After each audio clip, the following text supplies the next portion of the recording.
Good evening, sports fans. The excitement of the Interform Netball Championship at the Anglican High School continues to gain momentum.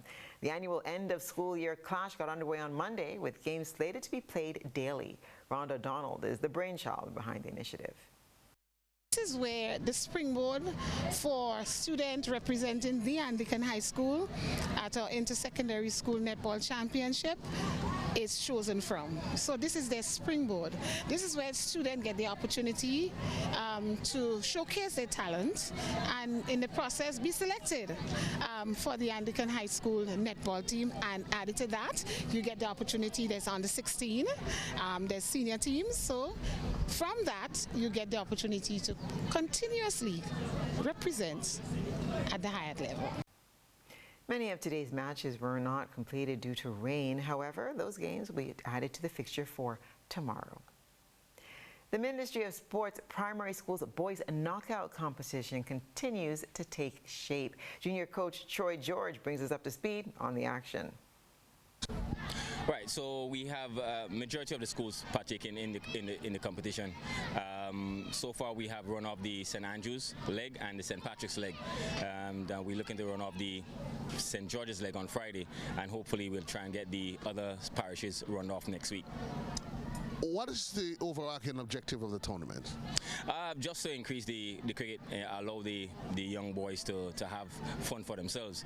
Sometimes, you know, with girls it can be a little bit challenging. So we want to try and improve on the boys aspect, develop their cricket, and while they transition from primary school into secondary school, so they can get that platform to play more cricket.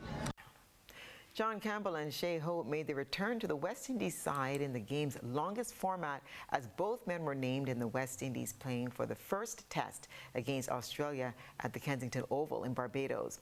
Campbell will open the batting alongside former captain Craig Braffett, while Hope, the West Indies ODI and T20 international skipper, will bat at number 6 and keep wicket. It's Campbell's 21st Test appearance and first since June 2022, while Hope is playing his 39th Test and first since December 2021. Casey Carty will bat at number 3, while another Jamaican, Brandon King, will bat at 4 in his Test debut. Captain Roston Chase will bat at 5, while Justin Graves will bat at number 7. Vice Captain Jamel Warrican, Alzari Joseph, Shamar Joseph, and Jaden Seals make up the rest of the 11. Meanwhile, West Indies at stumps found themselves in a precarious 57 for 4, trailing by 123 runs with 6 wickets in hand. Their end-of-day position was a far cry from their earlier performance with the ball when they bowled out the visitors for 180. Jaden Seals returning figures of 5 for 60. Shamar Joseph was also in the hunt with figures of 4 for 46. Some 14 wickets fell on day 1 of the first test. Day 2 resumes at 9:45 a.m. tomorrow.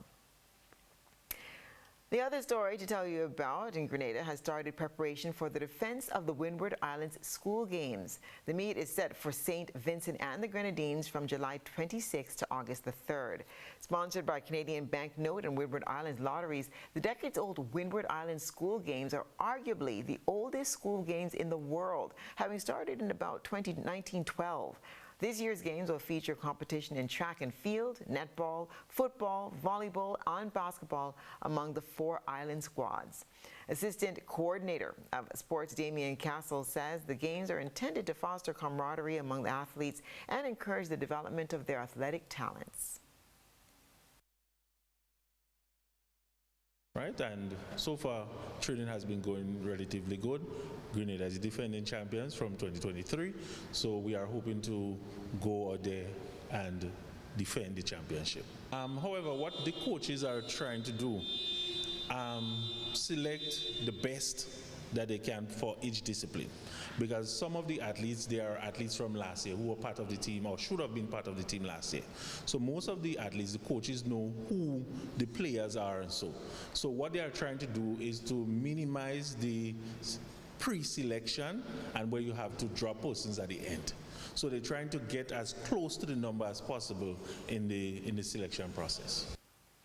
And that's what's been happening in the world of sports.